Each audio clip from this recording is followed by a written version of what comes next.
My name is Michael Guyette, publisher of the Lead Lag Report. Joining me for the hour is Mr. Gene Munster, who a lot of you have seen over the years doing the media runs, Deepwater Asset Management. Gene, introduce yourself for those who are not familiar with who you are. What's your background? How'd you get involved, interested in markets, and why technology? I'm a curious one by nature. My nickname as a student was the Riddler. I just asked so many questions, and knowing and investing and following tech is the ultimate expression of curiosity. And so that's I think why it just is part of my DNA. I've come from a background of my previous job was an equity analyst covering technology companies. And over the past 6 years, I've had a calling to build an asset management firm along with a core team that I worked with in my previous job. And 52 years old, I always like to round up on that, kid at heart. And it's a pleasure to be here. So it is interesting to me, these narratives around the tech space. And one thing that, you and I both have continuously heard in the media is technology doesn't like higher rates. Right? These are long duration plays, and as rates keep rising, that's not good for the technology sector. Except that when I look at technology relative to the S&P, especially this year, it hasn't really been that bad. Technology is now effectively kept in line with broad equities going back to September of 2021, despite that narrative. Help us out. Why is it that narrative is right or wrong? What are people getting incorrect about the interaction of Fed policy to the tech sector? It's the second derivative. And so that first derivative is rates are low and they're going to go high. And that whole calculation around the discount rate and the impact on asset values, that's why everything saw that sharp drop. Over the last year, the NASDAQ is down 17.4%. And so I think that's one piece to it. But as you said, if you kind of back out and look at different periods there, it's not as bad. And I think that the narrative is accurate, that you do not want to fight the Fed, especially with risk on investments like technology companies. And I think it's also important that the question going forward is less about are interest rates going up? It's more, of course, about what the pace and the slope of this second derivative is. And that piece, we're not going to have another 450 basis points of increases in 2023. I would say that's highly unlikely. And the fact that it may only be, an extra 150 basis points or 100 basis points for the rest of this year, maybe even less than that, I think is encouraging to investors who want to put risk on. And I think that's what you've seen this year or last month is just that, I think, better understanding. There's also the factor of just getting run over. And the markets are, there's three kind of vector points around the market. There's unemployment numbers, there's the CPI number, and then there's the Fed commentary. And the more reps that investors have had at kind of navigating each of those, I think they become more comfortable at some of the uncertainty going into those events. We're going to have another one this week with the CPI number. And so I think that's another, there's a psychological factor that it's, in other words, maybe said in a more simple way, is that investors have been through a lot, and there's little that the Fed or the CPI number is going to say that's probably really going to spook them going forward. The other thing that spooks people, of course, is when you see these cost cuts, right, with these mega cap companies, and the initial reaction actually isn't that bad. You would think that these stocks will be down, but they actually keep on rallying on the kind of efficiency arguments. What's the state of employment now in the tech sector? Are a lot of these job cuts done from what you've seen? And could it actually be a net positive, right? Because you can argue you're kind of trimming the fat. And once you have the code built out for a lot of these companies, as we've seen with Musk with Twitter, you probably don't need too many other employees. It's one of those conversations that, you obviously, it goes without saying you don't want to see people lose their job. And so it's a kind of a hard, callous conversation to have. But if we can just go there, is that these cuts are good for these companies' business models. And to answer your first question is how much have we been, how much cutting have we had, and how much more is there going to be any more to go? And the answer is, if you look at the broader, the top 7 mega caps, is that if you look at their kind of the corporate staff, so this would exclude warehouses for Amazon or manufacturing lines for Tesla, is that there's been about a 7% reduction. If you look at the headcount, the average headcount since the beginning of the pandemic for all these companies, it's up about 60%, 60. So yes, there's been a retracement, but it has not been nearly to the level. They still added a lot of people. And I think it sets up that just the raw number of employees that these mega cap companies, that many, not even the mega caps, that many of these tech companies are going to have, is going to continue to decline through 2023 and into 2024. And I think attrition is going to be a big part of that. Typical life is about 9 years at a tech company, typical employment period. And so you can almost you get a little bit more than 10% turnover on an annual basis if you want that. And so I think you're going to continue to see those numbers go down. They may not have headline layoffs. Apple's a great case. You don't see the layoffs, but they're definitely they're cutting the number of people that they have. And so I think we'll continue to see that. And I think it will be to the benefit of earnings.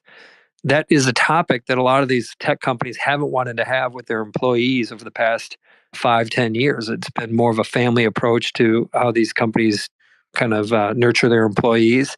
And this is a shift. It's going to be a cultural change at a lot of these companies, more towards recognition that profit margin is important and they want to reward investors. And so I think the setup for margin expansion for 2024 is, I'm optimistic about it. And I suspect that kind of the back half of this year, more investors is happening right now, but I think that will increasingly be part of the optimism around some of these tech companies. I think it's a value company with a growth optionality. I'm not trying to split hairs, but I think that's the reality, and that's what makes it so unique, is that they have the type of stability that a staples company like Coca-Cola or Clorox has. The growth rates are a little bit better than those companies, staples companies. If you look at, Apple is going to grow kind of mid-single digits, maybe a little bit higher than that. But what we've seen, especially over the past couple quarters, is just the resiliency of these products, despite the fact that they're expensive. And I think that is a sign that investors can sleep well at night knowing that people are dependent on their products. It's been logical. We think about how many of these Apple products that our lives use, but it's been tested and it's kind of passing the test. Even with the iPhone being down, it was down 8% in the December quarter. They tried to, they said back it out, constant currency basis, it was flat. That's still good. And given what happened with the broader the mobile phone market being down in some countries 20, 30%. So my answer is it's not a high grower, but they have that optionality around growth. And this is an area that I tread cautiously in and obviously made some big mistakes in there. The one that I feel like it's always important for me to talk about is the miss that I had on Apple TV and the lessons I learned from that. And relative to the question about growth in Apple is the lesson that I learned is Apple's a big company and they have resources to work on a lot of different things. And they may not see the light of day. And that there is a light year gap between working on something and having a product. And when it comes to Apple and is it a growth company or a value company, I think that it is value today. And then if one of these other optionality hits, and I'm thinking most about the car, that could be pretty dramatic. I mean, that alone, this is a piece that, again, if this is like offering somebody who shouldn't be drinking a drink to talk about a future product that Apple Apple's working on and the potential impact. But if we go there and they do come out with a car, this could more than double the size of the company. And of course, there's a profitability impact, negative impact in the near term. But this is a big market, and Apple has that optionality on the table, which makes it unique and kind of as a growth or value asset. I do. And I was actually just looking at some of the kind of that dynamic. And if you look at like big tech, it's been pretty quiet. And of course, this isn't blockchain, but earlier, and I forget what it was, DM or Demum or Facebook's initiative kind of in crypto, tangentially related. They ended that middle of last year, September of last year. So it's been surprisingly quiet from big tech, and part because of just some of the headlines that have come out. And I think it's, of course, shocked some, whether it's blockchain, and I think crypto gets wrapped into that. I'm a big believer in blockchain. I think it's much bigger than crypto. And I think that if you look at these companies, I think like, for example, Meta and what they're doing with the metaverse, I think blockchain is going to be fundamental to that. It changes their whole business model because it gets outside of kind of their walled garden that they've relied on for 20 years. But I think that that's going to be, you'll hear more from them on that. They have to, because decentralized is going to be just, I think, a fundamental piece about Web 3.0. So I don't have like specifics about knowledge of a product or an initiative that some of these companies are working on, but I suspect, especially Meta and Google and Apple, you're going to hear more on blockchain in the next year plus. I'm curious, Gene, where are we on acquisitions and M&A when it comes to technology? So on the one hand, obviously, rates are higher, it's costlier to finance, purchasing another company. But presumably, given especially some of the devastation with some of these, no-profit tech companies that, do have something viable, you'd expect there could be a flurry of activity. And a lot of these tech companies that are, on the mega cap side are flush with cash, so they may not even need to finance those acquisitions. Where are we in that cycle? They want to do it. I remember talking last summer of 2022 with an M&A person at, let's say, one of the top 5 companies. And just the comment was, we are sharpening our pencils. And you haven't seen much activity, but they recognize that things have come back here. And I think that there is still this regulation environment that they're trying to navigate as well. Meta just got the approval. I forget the name of that virtual reality fitness app it was kind of took on a whole life of its own, that whole conversation. But I think that in the absence of concern about regulation, I think you'd have seen really I would have expected a flurry of activity at the end of 2022. We didn't see it, but the fundamentals don't change. These companies have bounced off. Some of these ones that still have good tech that have bounced off the bottoms. I mean, they're down 70, 80, 90%. They're up 50% in a month, but they're still, significantly lower and attractive, in my view, for some of these big companies. So I think that we will see more M&A activity from big tech. I've got a list of companies. Unfortunately, we own some of those companies, so I don't want to mention those as I just don't want to get the market excited about, thinking we are overly optimistic on a company on an M&A takeout. But there's definitely a play to be made, a portfolio to be built around big tech M&A over the next few years. You mentioned regulation, and to your point, nobody's really talked too much about blockchain on the large cap tech side, but there's a lot of talk around AI, Chat GPT. I wonder, do you think there's going to be, if this really does become sort of the wave of the future, which it seems like it wants to be, and we'll talk about Microsoft and some of its initiatives, at some point, do you think regulation will kick in? I think there's a real, perhaps overblown fear, but I think legitimate at the same time, that as more and more focuses on AI, everyone assumes that it's going to give an answer which is non-biased, and there's societal implications on not being able to watch the watcher in terms of the conclusions being spit out there. It's intense. I'm kind of numb from the whole thing, and we missed it up until it came out in November, and have been closely tracking it, and just been very impressed by where ChatGPT is at. I haven't tried Bard yet, and I think it really speaks to the opportunity that AI has, and it is. You've heard there's. I'm struggling to probably add something because there's been so much talked about it. So I'll just get to the basics. Is that it is a structural change into basically a workflow. So workflow structural change, search is a form of work, and composition of PowerPoints and emails are part of that too. And so it's a step function change.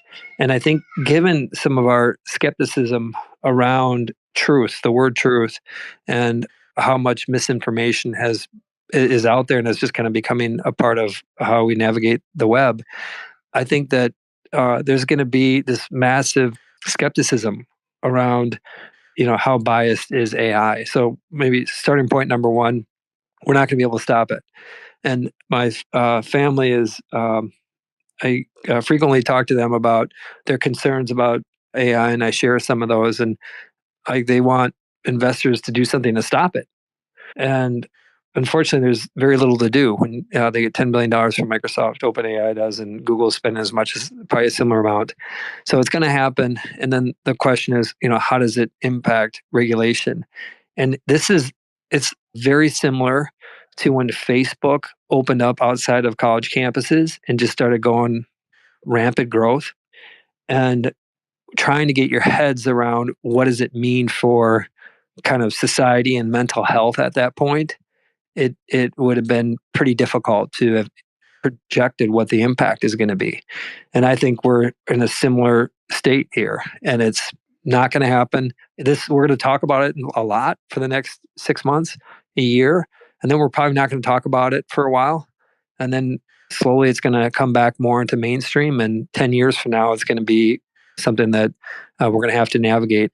I don't have a good answer around the piece around regulation and trying to make AI that's not biased. I can say this. It's a similar conversation around misinformation out there.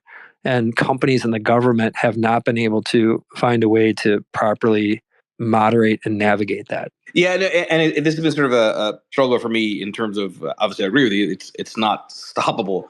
But at the same time, what concerns me even more than the bias is just the idea that people may not be able to properly think anymore if they simply get an answer and that's how they live their lives, right? I mean, pretty scary. You've seen some of those YouTube videos. Yeah, no, really. It's like I've seen some of these YouTube videos. I'm sure you have too, right? Where it's like, well, here's how you can make a YouTube video, and you have Chat GPT do a script, and then you hire somebody on Fiverr to do a couple of graphic things, text to speech, and now you've got a whole content machine that has nothing to do with your thoughts. It's purely driven by this algorithm. Yeah, it's intense. The whole education system is going to get turned upside down. Different classes, different are going to be impacted. But just to kind of go there, like, let's take that one piece. Think about cheating, for example. Easy to cheat with Chat GPT. And right now you go into school, you're in class, and then this is how most schools work. And you go home and do homework, and then you come back. And there's probably going to be some like flip-flop in that.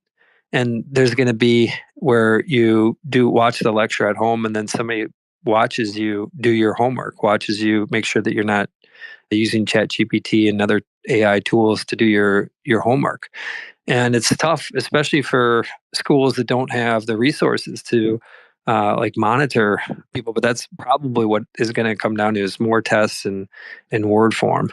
And I'm a half full person, glass half full. And I think that ultimately what this is going to come down to is that what's going to separate people from a career perspective, and this is something we've talked about for the last 6 years and now more than ever, is that the soft skills are what's going to, we're just going to lose people to this, just like we lost people to gaming and or to TikTok, and they just we've all seen it, been at restaurants and seen the dynamic at a table when TikTok's taken over the table. And I think, unfortunately, you're going to see people try to work and use these tools and not give any thought. But then there's going to be a whole nother group that's going to recognize creativity, community, and empathy. Those three things machines can't do. And I think that people who can really shine on those skills are going to be winners. I used to be pretty down on salespeople. I thought sales was kind of the partier who, really didn't want to do the hard work of learning a hard skill, and therefore they shouldn't get paid much. And I've had over the last 6 years just a 180 in how I think about that. And especially with these AI tools that are coming out, I think salespeople should be the highest paid people in an organization. A good salesperson, they know how to be creative, they know how to empathize with the customer, and they know how to build community with them. Machine will never do that. Even if a machine does it, it's not going to be authentic. And there's something about humans that want to see things that are authentic. I was looking at some of the images from DALL-E. I was putting a presentation together over the weekend, and it was very helpful to kind of create some pretty cool images that really hit the thought that I was shooting for. For those of you who don't know DALL-E, it's ChatGPT. It's the image version. You give it prompts, and then it creates an image in maybe 10 seconds. You give you like 4 images. But there's something about those images that is creating, it's still early, that just knowing that a machine knocked it out doesn't feel as good. And I think that's going to be the ultimate opportunity. And Michael, just to bring it full circle here, it's for me, it's simple. there's a group of people who are going to gravitate to easy life, and they're going to embrace these tools and kind of drift. And there's going to be another group that's going to say, I'm just not going to play by those rules, and I'm going to really work on the soft skills. And I think people will recognize that, and I think those people are going to really excel. Which is an interesting thought process, because that would suggest that the ultimate effect of AI is it's only going to widen the wealth gap. Yeah, I think it will. I think that, that's exactly it, is that, to be able to separate yourself. Think of what are the hardest things to do. The hardest things to do are the people things to do. It's when there's conflict, to pick up the phone and call somebody on conflict versus send a message. Those are the things that are hard to do, and it just feels like it's really lightweight. Like there's really not much substance in a comment like that. But I think that is going to be a big separator of the wealth gap, as the people that are able to connect are going to be winners. Now, they'll probably use some sort of an AI tool, some of the real good ones, to try to amplify their connection. But that's just like using the internet to amplify your connection. I think that some of the big ones won't be around. If I was going to guess which of the big ones are, they'll be around, but they'll be shells of what they were before. I think Honda in a tight spot. I would have said Toyota's in a tight spot before their recent leadership change. You probably saw some of the comments from their new CEO about how they really want to embrace EVs, and I think Lexus all EVs in 2026. And this is I've been accused, I think incorrectly, that there's like a religious thing going on here when I think about how traditional auto is positioned. And it's a well-traveled thought, but just to recap it, it's catch-22. And I think ultimately that catch-22 is going to lead to some makers that have been around for a long time won't be around. I think Ford's going to be around. They're struggling to try to figure their path forward. They sold 13,000 electric F-150s, best-selling car in the U.S. They sold 600,000 gas versions. They sold 13,000 electric last year. They had a third of the year to get that. That's not very impressive. They just canceled their Argo division. Volkswagen and Ford cumulatively put $2.8 billion into that over the last 4 years. And so I think that there's an opportunity that they need to just an example of what I think dysfunctional traditional auto is. So I guess I hope I'm wrong on Honda. I picked on Honda. There's other car companies out there that just won't be the same size. And we can go through and enumerate what the real breakpoints are on these companies. So who's going to be the winner? I'm sure some of the traditional autos are going to figure things out. I think Tesla's going to do in a great position just based on their manufacturing. And I think the products that they're going to have coming out in the next few years are going to be more impressive with a car, with a truck. And then we'll hear about the Model A or the Robo-Taxi, whatever they want to call it. So I think they're in a good spot. I think Rivian's in a good spot. I think they've got some kind of issues to work through, but I think they're in a good spot. And I think Volkswagen's in a good spot. Everybody, please make sure you follow Gene Munster here on Twitter, and obviously you should show support to him with his various media appearances when he's on these different platforms. This will be, again, an edited conversation on all your favorite podcast platforms under that Lead Lag Live banner. And again, if anybody wants to come up and ask questions, click that bottom left mic request button. Let's go to questions. Yeah, it would be partnership, and partnership in the sense of they would have to work with a manufacturer. They would not be manufacturing the car. That's what advantage that Tesla has, of course, is that vertical manufacturing and how that impacts cost of manufacturing and time to market. So I think that Apple would have to partner with a third party. It could be a traditional car maker for the manufacturing. It could be, Magna, for example. They make Jaguar, I believe, the Canadian company. I should know this. There's like 3 or 4 like well-known cars that they make. You'd never know they were made by them. But one piece sticks out with the conversation about manufacturing and Apple and how they would do that is it's unlikely that Apple is going to approach it in like a true partnership, VW standing locked arm with Apple. It would be that VW could build the car, but you'd have to like take it apart to see that it's built by VW. Apple's going to want to control the design and the software in it. And so What car companies are is effectively brands. And at least historically, they've been. I think Tesla's, cut a new angle in that. And I think that's the part that gets difficult for these car companies in partnering or with Apple. If it's a traditional car company, maybe you're not saying that. Maybe you're just talking about just partnering with a manufacturer. They definitely will have to do that. Apple's, I think it's unlikely that they'll build a factory and manage that whole process. So, and then it kind of, you talk about all the different products and that creative connective tissue, all that makes sense. And I would just add one piece to it is that Apple's got a problem. I mean, they can keep growing at 5% and be Coca-Cola and Clorox, but tech companies, part of their DNA is to grow faster and to try to kind of explore new things. And so I think the car it's just such a juicy market. It's so messed up, and so much money is out there that I think that they kind of got to figure a way out to get there. Agree. That the picks and shovels of AI is more exciting than talking about Google or Microsoft.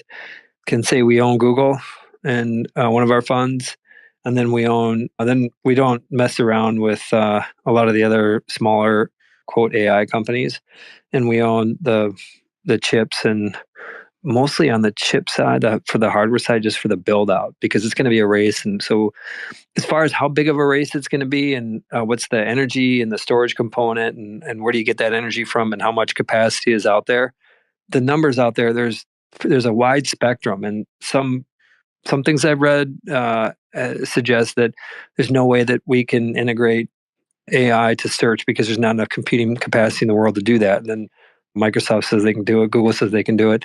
And then there's the power question, and then there's the storage question.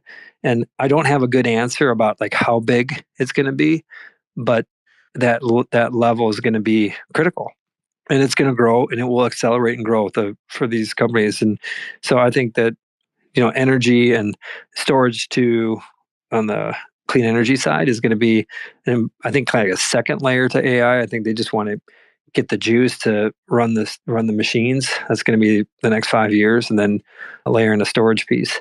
And maybe just specifically, because you're talking a little bit about Tesla specifically there too, or was it just more of a broader industry question? Because I've got a thought on. I think about their energy and storage as two different businesses. I think solar, and then I think the batteries. Solar is cute, and I one piece on the numbers that I don't think people talk about payback periods. Just one quick thought on solar. They talk about payback periods, and a typical solar system, it's like a 10, 12-year payback period, even with the 30% the increased kickback. And with a solar roof, they'll usually quote you, an installer will quote you 18 to 20 years for a typical system for a payback. Typical system out of pocket's $100,000 after rebates. And for solar roof, the problem with that 18 to 20-year payback period, if you'd put that 100 grand in the market on day one and earn 5% a year, you're never going to get a payback on it. It's like the worst financial decision you can make. And so unless you're doing it bottom line is this, is solar pricing needs to come down, like meaningfully, for adoption increase. On the storage side, that's a different equation, because there are corporate buyers out there who can buy a lot. And I think Tesla does a great job. The reason why I haven't talked as much about it is I'm still trying to figure out how grid scale storage is going to be done. We're invested in a company called Entora, and they've been around for 5 years, making a ton of progress, but making these massive batteries that are cheap, that can be used for these data centers, kind of factor of 1/3 the price of like a Tesla battery. And so I suspect the performance on a Tesla battery is a lot better, but when you really scale this up, you got to find, I think, cheaper alternatives. And so I'm still trying to figure it out, is the bottom line, and trying to kind of weigh the payback period for like a Tesla battery versus some of these other grid scale batteries. It's a first kind of principles piece that I understand Elon's been thinking about. Just how do you re-engineer the grid and all these big batteries that are floating around out there. I think one of the reasons why it hasn't taken more form is that one challenge that people have when they buy an EV is range anxiety. And they want to get as much juice in the battery, as many miles as possible. And even for people who don't use the range, most people don't use the range. They can get through a week and for sure a day with a current charge. But I think there maybe some people may be a little bit apprehensive to give back, use their car to give back to the grid. If your car's parked and it's just being juiced up, and then once it's full, you can't get any more energy into it. And so I think there's a piece around that to say it a different way is in principle, all that makes sense. In theory, I think it's below the fold in terms of Tesla's priority, which means we're probably ways away. The one piece that does work, and like GM is doing this too, I forget who else, where you can plug your car. Here's what you're talking about too, is you can plug your car into your house. So your power goes out, you can use your car as a backup. I forget what there's a generator company. It's called Generac. Thank you. Like people can't stop, don't own one, but people who have them, they just swear by them. I'm in Minnesota and we have 2 power outages a year. It's not a big deal, but a lot of people have more brownouts. But that's one thing I definitely could see Tesla do, is just allow you to, you're not buying maybe that's what you're talking about all along, but you're not buying you don't buy the battery for your garage. But if you need that 3 hours of juice to keep your refrigerator going and a few lights on your house, you can use your car as that battery. I could definitely see that. I want to just pivot for the remaining few minutes here. And again, everybody, please make sure you follow Gene Munster. I had put a tweet out. I just dug it up from the search from November of 2021, where I said the hype around the metaverse is reminiscent of the hype around 3D TVs. I think that aged fairly well, but maybe not for too long. I'm curious to hear your thoughts on the metaverse, if that's ever going to be as popular of a thing as it was back then, if that was just sort of a moment in time, or if the longer term idea of this kind of virtual world, if that's going to come back into the popular narrative. I think it's going to come back. I don't want it to come back. The reason why I think it's on its way back is that even with Meta reducing how much they're spending, it's still a large number. If it was 11 billion before, 10 billion in Reality Labs, and they cut that to 7 billion. And of course, Apple's working on their different versions of, they won't use the word metaverse, but it's basically the same thing with their AR glasses or this mixed reality glasses. And so I think that there's definitely a push, and the push is going to continue.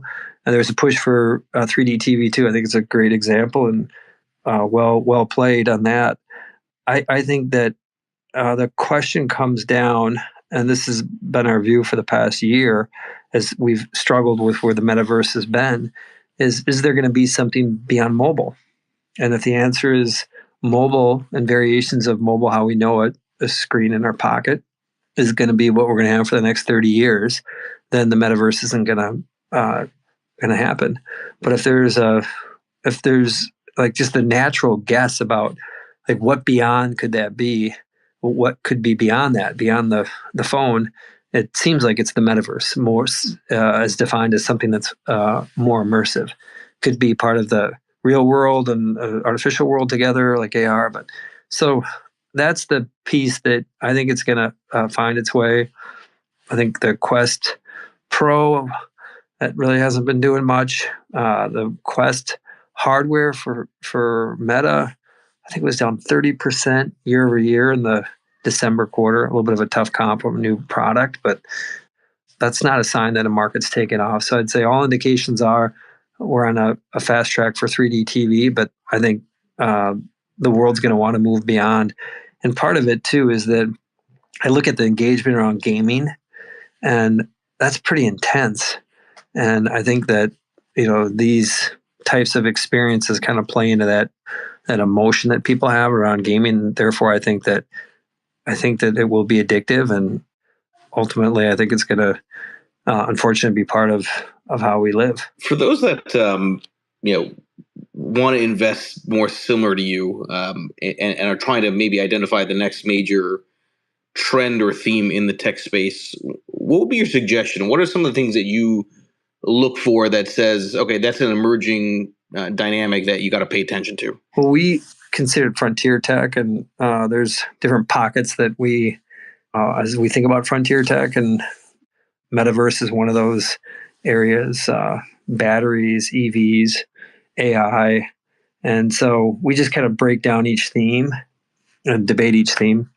Just a plug for we have an ETF, ticker LOUP, that does that.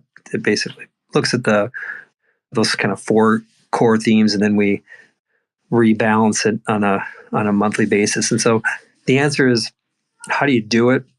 If you believe in a theme, I think one way to do it is just to do the research yourself. I think another is to find some other ETF out there that, if you believe in the metaverse, there's metaverse ETFs out there. There's AI ETFs. It's just kind of a nice way to do it, because then someone else kind of figures it out for you. You can own the theme. We do ours. It's kind of like, we'll pick the emerging theme within that too. And so that's kind of what makes us a little bit different. But that's how I would do it, is pick a theme that you feel passionate about. And I think ETFs are great for thematic investing. I like how you kind of categorize that. I think there's experiences. I think there's time at home, and then there's time at work. Generally, the kind of those 3. And the experiences piece is one that's still, I think, for a long time going to be kind of dominated by less tech. And that's stuff like going to parties, and to be tech enabled experiences. So, like, for example, you watch the Super Bowl, and there's more technology that's in that production every year. There's just more production. I was just amazed at the different technology that kind of layers onto that kind of community experience. So I think that piece. And then, as far as what's going on at the home and at work, at home, people are lazy. I'm guilty of it. And I think don't try to be. I try to pride myself on that, but I'm sure there's times I'm lazy. And I think that those are going to be really amplified technology experiences. And I think the winners are probably going to be the big tech companies. There's going to be small private companies that will get acquired by them. But like, if you believe in the metaverse, you own Meta, and probably Apple too, because they're going to have the devices. TikTok has AR headset, or an MR or VR headset. I forget the name of it. So I recommend. I don't know how you invest in TikTok. Wouldn't recommend doing it. But I think there's kind of the big tech companies, and unfortunately, it sounds really like a elementary student could tell you that, but I think that's probably who's going to really dominate it. And on the work front, I think that the tools around it are going to be powerful. Some of the hardware will be there that will kind of spill over from the consumer. But there's going to be another company, like a Zoom-like type of company, that's going to come out that we haven't even heard of. That's going to probably be built on all the buzzwords on blockchain. It's going to be in the metaverse. That's going to actually be able to provide some sense of real presence in a remote work type of a scenario. And so I don't have the companies today on that, but I believe in the metaverse, and I think we're going to see some of that, just real innovation. We haven't seen it in the enterprise for a long time. Zoom was one, but I think there's going to be a big opportunity for these tech to kind of transform how we do things at work. I will say real quick, I would be a big fan of the metaverse if a day in the metaverse was 36 hours instead of 24, so I can get more things done. So Smart. With that said, I appreciate everybody that's joined here. Please make sure you follow Gene Munster. Thank you. Really do appreciate it.